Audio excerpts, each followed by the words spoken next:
faltaba. Y ahora nos vamos de viaje, o quizás deberíamos mirarlo desde lejos. No está muy tranquilo el Medio Oriente para variar.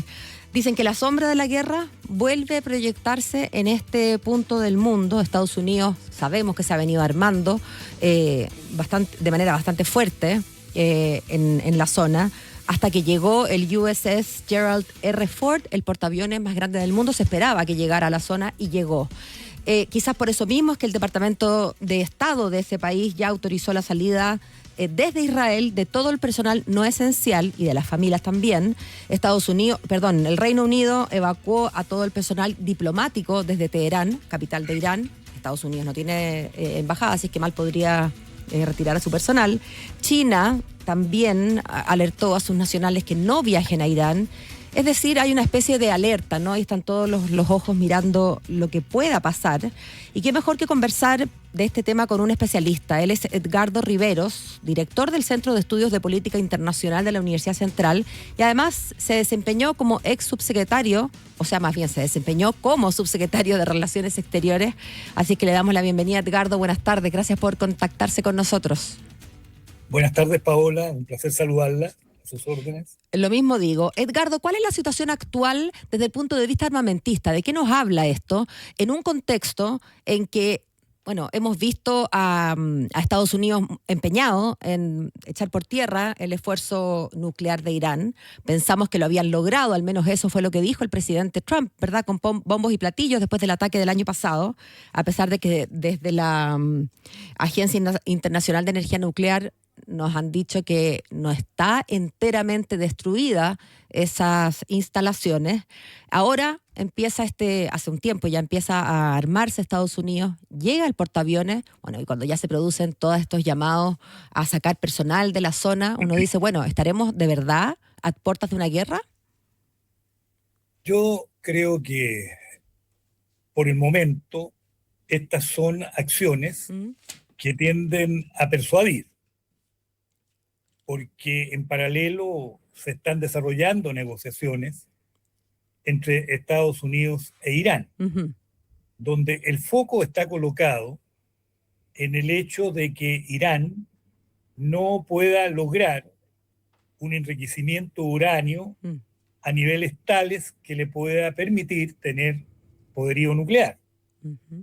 Lo paradojal en todo este cuadro es que durante el gobierno del presidente Obama se había logrado un proceso de negociaciones bastante importante con Irán, que no solo involucraba a Estados Unidos, sino que también involucraba a los otros 4 miembros del Consejo de Seguridad de Naciones Unidas, más Alemania.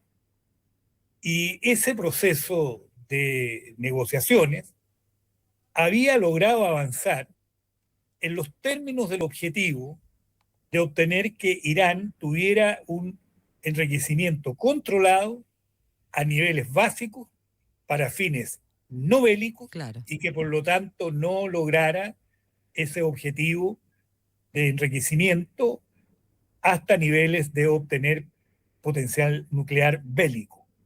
Pero en el primer gobierno, el presidente Trump retiró a Estados Unidos de esas negociaciones. Todo indica de que de haber seguido un proceso como el que venía en marcha, la situación sería mucho más estable, o por lo menos menos riesgosa que los niveles en los que hoy día se encuentran, donde ya tuvimos una incursión de Estados Unidos en territorio iraní como el que usted señalaba, acompañado, por cierto, o acompañando lo que fue la acción de Israel, pero a niveles que pareciera ser que militarmente hablando tuvo un efecto no al nivel de lo que Trump señaló, el presidente Trump señaló, sino que a niveles menos destructivos que los que se han anunciado, y eso entonces lo que señala o lo que indica que ha sido necesario restablecer negociaciones para lograr un objetivo que es el mismo, como le digo, que existía antes, sin todo este proceso de tensión que estamos presenciando. Ahora, sabemos, Edgardo, que hay, y usted lo decía, ¿no? De hecho, ayer terminó la tercera ronda de conversaciones en Ginebra, hay una reunión pactada para Viena para la próxima semana, para seguir con los esfuerzos diplomáticos. Sin embargo, y en paralelo, vamos mandando armas, digamos, para tener las dos vías abiertas. Yo hubiera pensado, y me gustaría escucharla a usted sobre esto, que dada la compleja situación interna que tiene Irán, estaba en una mejor posición Estados Unidos para negociar, ¿no? Cuando un país está más debilitado, tiene menos, bueno, evidentemente menos fuerza, menos argumentos para sostener una posición de intransigencia. Y sin embargo, si es que esa hubiera sido el caso, yo imagino que a esta altura ya se hubiera llegado a algún tipo de acuerdo, y sin embargo, sí, hay frases de buena crianza, las conversaciones van bien encaminadas, nos dicen los encargados, pero lo cierto es que se siguen armando en el Medio Oriente y ya, como decíamos al principio, empiezan a dar instrucciones a la gente de salir. ¿Cómo afecta la situación interna de Irán y la compleja situación que vive desde el punto de vista económico, social, etcétera, sus posibilidades de tener que agachar el moño, digamos, frente a al requerimiento de Estados Unidos de parar con el esfuerzo nuclear? No cabe duda de que el régimen de los ayatolas en Irán está debilitado. Eso es una realidad.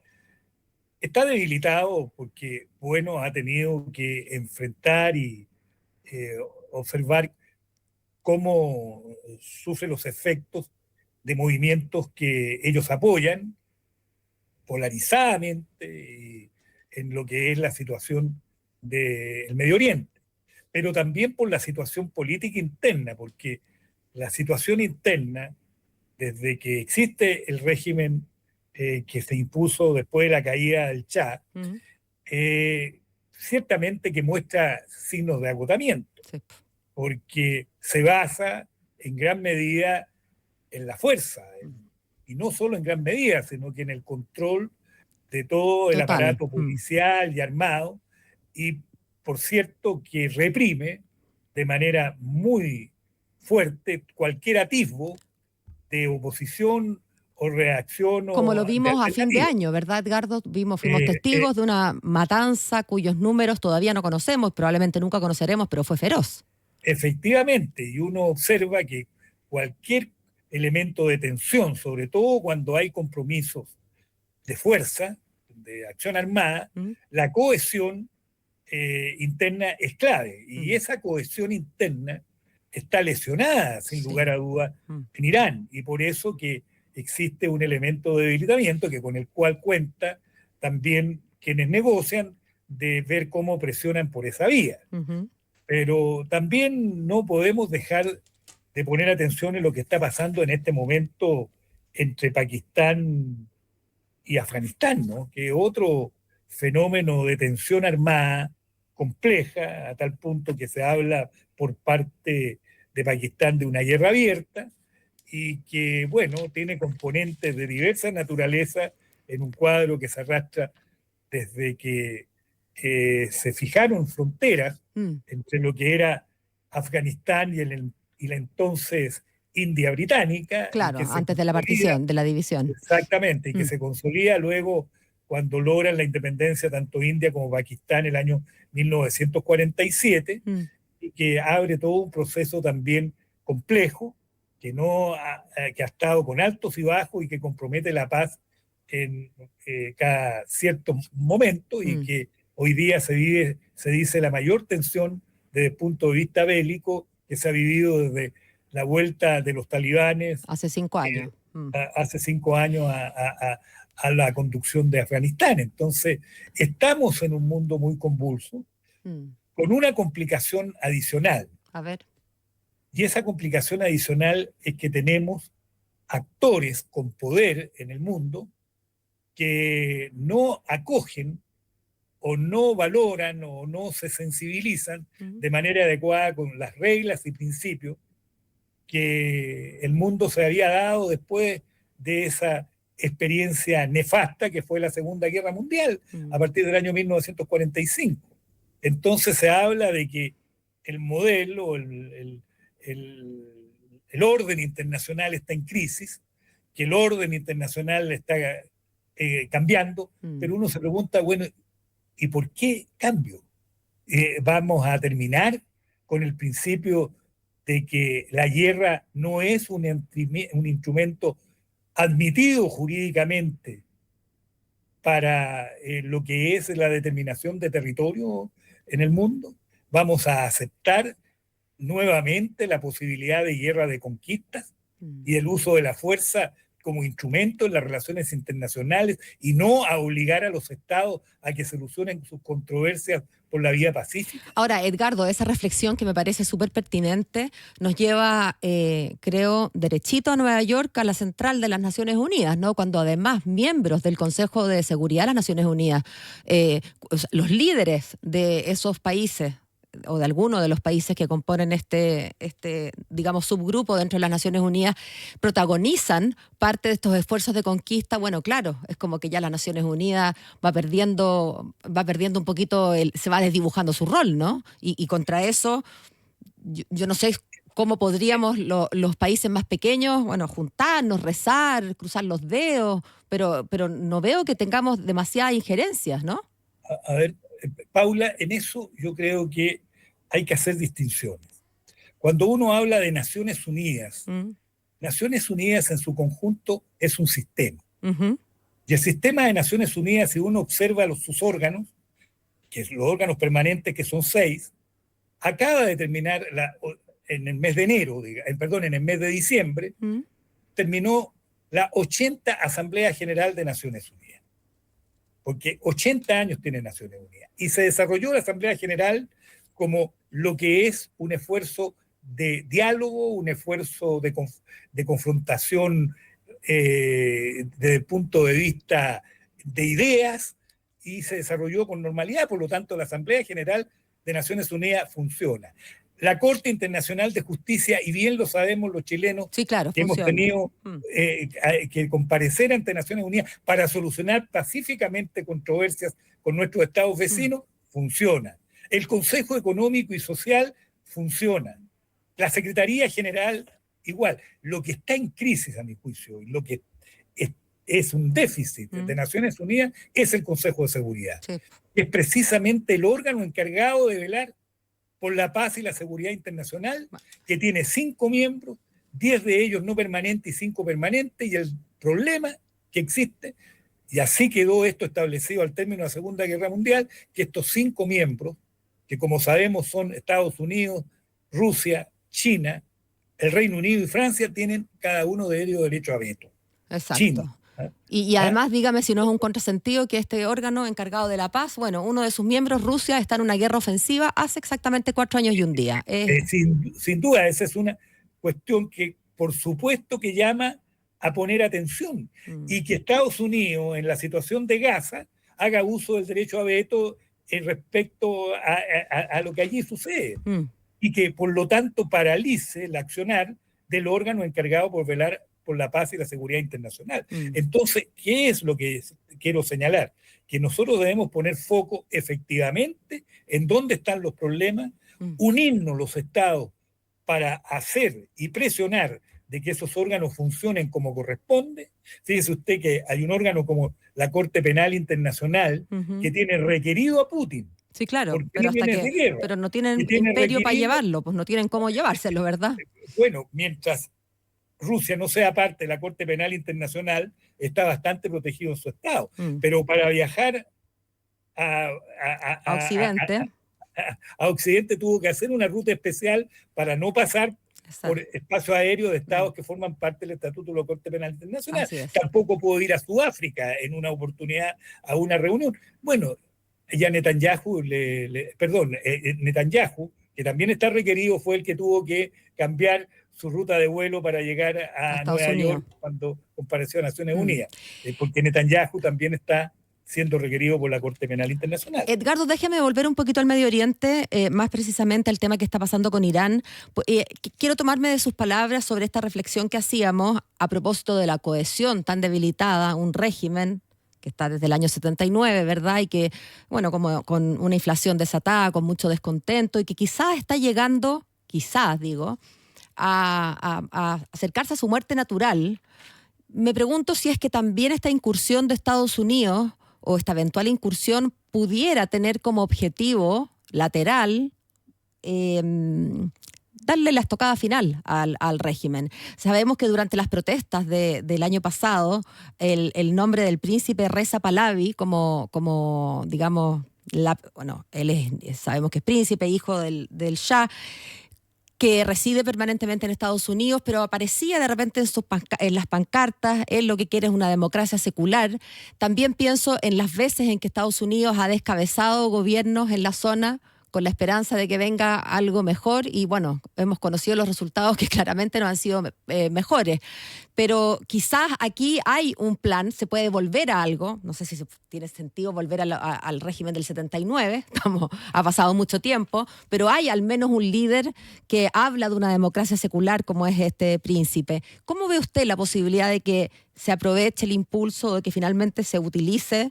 No digo como excusa, porque el tema me parece de la mayor importancia, el tema nuclear, pero que aprovechen también de decir, bueno, quizás es el momento de ayudar a que este régimen termine de caer. Mire, Paula, el tema que usted plantea es de vital importancia porque toda acción que se realice tiene que tener una estrategia de salida.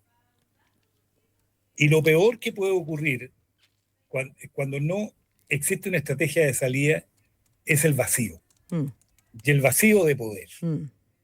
En la zona que estamos hablando, eso ha ocurrido. Sí, claro, con resultados nefastos. Con resultados nefastos. Porque lo que vino en Irak después de Saddam Hussein, bueno, vemos que no es algo que en definitiva vaya en la línea de favorecer la estabilidad de ese Estado y que las condiciones de vida de las personas realmente logren perfeccionarse y ponerse en una perspectiva de desarrollo como corresponde. Hablábamos de Afganistán. Bueno, en Afganistán han intervenido las dos superpotencias. Sí, la Unión Soviética, cuando era Unión Soviética, porque eso ocurrió cuando era Unión Soviética. Así es, y después Estados Unidos. Y bueno, ¿qué es lo que se ha producido? Un vacío y una situación caótica. Y en Afganistán la vuelta de los talibanes. Así es. Entonces, cuidado, las acciones tienen que tener propósitos muy claros, muy precisos, y yo, bueno, por algo uno tiene también un perfil en el cual ha buscado desarrollar su vida académica y política, incluso en el caso mío, que es la de marcar la acción en función de principios, de valores y de respeto a las normas jurídicas que se han convenido. Cuando eso no ocurre, hay una situación inestable, hay una sensación de incertidumbre y uno no sabe cuál es el proceso que se va a producir después de haber utilizado la fuerza. La fuerza trae consigo incertidumbre, falta de sentido muchas veces incluso de la realidad. Vea usted lo que pasa en Ucrania. Cumplimos hace pocos días atrás, el 24 de febrero, 4 años de esa guerra. Seguramente el señor Putin, cuando se aventuró en la acción armada en Ucrania, pensó de que eso iba a durar muy pocos días, que iba a ser una suerte de blitzkrieg. Tal cual. Pensó de que podía desplazar del poder a Zelensky en poco tiempo. Pensó que la OTAN está absolutamente sin destino. Bueno, hoy día la OTAN tiene dos miembros más de gran importancia como son Suecia y Finlandia. El señor Zelensky como presidente y como jefe de Estado de Ucrania ha demostrado talentos que no se le conocía, ha logrado cohesionar su país, ha resistido 4 años de guerra que con un invierno tan tremendo como el que se ha vivido este año en Europa. Y bueno, eso es porque las acciones de fuerza, como la que impulsó en ese momento al margen de toda norma jurídica vigente por parte de Putin, no ha traído consigo nada de lo que podría en un momento determinado haberse pensado que estaba en la mente del gobernante. Fíjese que es tan notable el hecho de que llevamos 4 años, que es más tiempo que lo que fue la acción directa de la entonces Unión Soviética, de la cual formaba parte Rusia, en la Segunda Guerra Mundial. Sí, exactamente. El embajador lo hacía ver el otro día en una conversación que tuvimos con él. Edgardo Rivero, se nos acaba el tiempo. El mundo es un lugar muy, muy convulso. Por suerte nosotros podemos descansar, tener un fin de semana relativamente tranquilo, al menos lejos de todos estos horrores que hemos estado conversando. Le quiero agradecer su tiempo con Infinita y, como digo, desearle un feliz fin de semana. Muchas gracias, Paula. Ha sido un placer conversar con usted. Igualmente, hasta luego. Hasta luego. Son las 6:32.